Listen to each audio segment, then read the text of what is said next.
My name is Natalie Brooks, and this is the story of how my life was completely upended and how I ultimately took it back. When I was just an innocent 16-year-old girl, my father made the fateful decision to marry a woman named Victoria Hayes. To the outside world, she was the perfect, doting stepmother. She smiled warmly in front of everyone, putting on a flawless performance for society. But behind closed doors, away from the prying eyes of the world, she made my everyday life an absolute, living misery. She took every single opportunity to tear down my confidence, constantly reminding me with a cold, piercing glare, "You're not family. You don't belong here." When my beloved dad tragically passed away years later, Victoria finally removed her deceptive mask for good. There was no more need for her to pretend. Without a shred of mercy, she threw my single suitcase onto the damp front lawn, locking the door behind her. "This house belongs to me now," she sneered. "Get out." I left that day with nothing but a shattered heart, a single suitcase, and a mere $214 left in my bank account. She genuinely believed she'd never have to see my face again. She thought she had broken me completely, but she was dead wrong. I moved into a cramped, tiny, suffocating apartment on the rough side of town. To survive, I worked two exhausting, back-breaking jobs during the day. And every single night, while the rest of the world slept, I stayed up late under a dim desk lamp, relentlessly studying business strategies and market trends. Meanwhile, Victoria was out in the high society circles, recklessly enjoying and wasting my father's massive fortune. She constantly mocked my struggle on social media, intentionally posting glamorous pictures of her lavish lifestyle with cruel captions like, "Some people are born natural winners. Others are just destined to stay broke forever." But those venomous words didn't break my spirit. In fact, it had the opposite effect. Every cruel word she wrote only fueled my burning determination to succeed. 5 long, agonizing years of blood, sweat, and tears later, I finally launched my very own technology startup. There were no wealthy investors backing me. There was absolutely no family support or safety net. It was built from the ground up on nothing but pure, relentless hard work and an unyielding refusal to quit.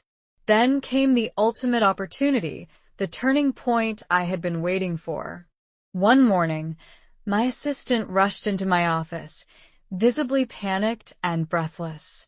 "Natalie, Hayes Industries is collapsing."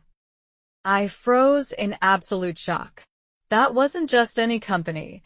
That was my father's pride and joy. That was his empire. Victoria had nearly bankrupted the entire corporation through her reckless personal spending and consistently terrible business decisions. The board of directors was desperate, trapped in a corner, and actively searching for an immediate buyer to save them from total ruin. So, I quietly made an official financial offer. I strategically used a private, anonymous investment company to hide my true identity. No one on that board had any earthly idea that I was the mastermind behind the massive acquisition deal. A week later, the multi-million-dollar sale was officially finalized. Victoria confidently swaggered into the final board meeting, her head held high, fully expecting applause and praise for saving the company by finding a buyer. Instead, the chairman looked at her, smiled coldly, and announced to the room, "I'd like to introduce our brand new owner and CEO." I opened the heavy double doors and calmly walked into the boardroom. The exact moment our eyes met, all the color drained from Victoria's face. She turned completely white, as if she had seen a ghost. "You?" she whispered, her voice trembling with a mixture of shock and fear. I smiled calmly, looking right into her panicked eyes. "Yes, me." The very same woman who once called me worthless, who threw me out like trash and laughed at my struggle, now legally worked for me. Yet, even after losing everything, Victoria's toxic pride remained. She still demanded absolute respect and authority she hadn't earned. She constantly insulted the hard-working, loyal employees. She completely ignored strict company policies as if she were above the law. And behind closed doors, driven by desperation, she secretly tried stealing confidential, high-value client information to sabotage my new administration.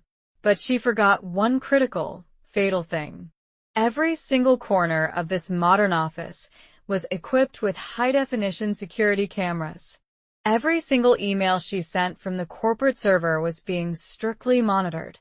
The digital footprint she left behind was massive, messy, and the evidence accumulated against her was completely undeniable.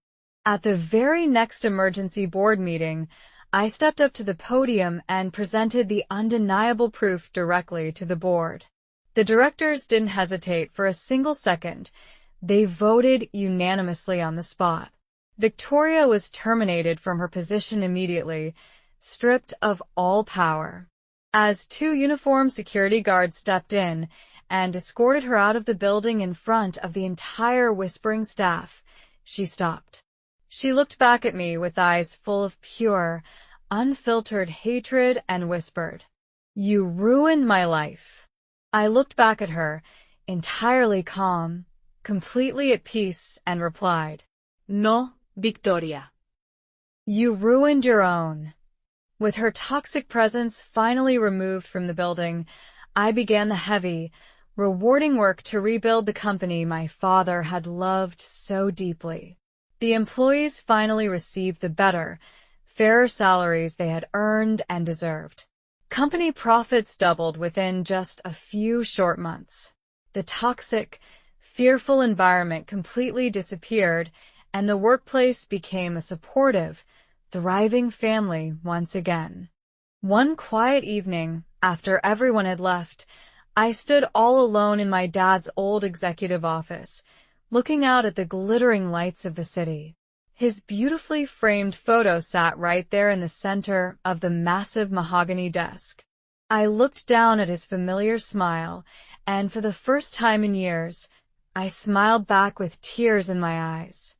"I kept my promise, Dad. Your legacy is safe." You see, sometimes true success isn't actually about getting revenge on those who hurt you. It's about pushing forward through the darkness, rising above the pain, and becoming the exact, powerful person your enemies always said you could never be. And that is exactly what I became.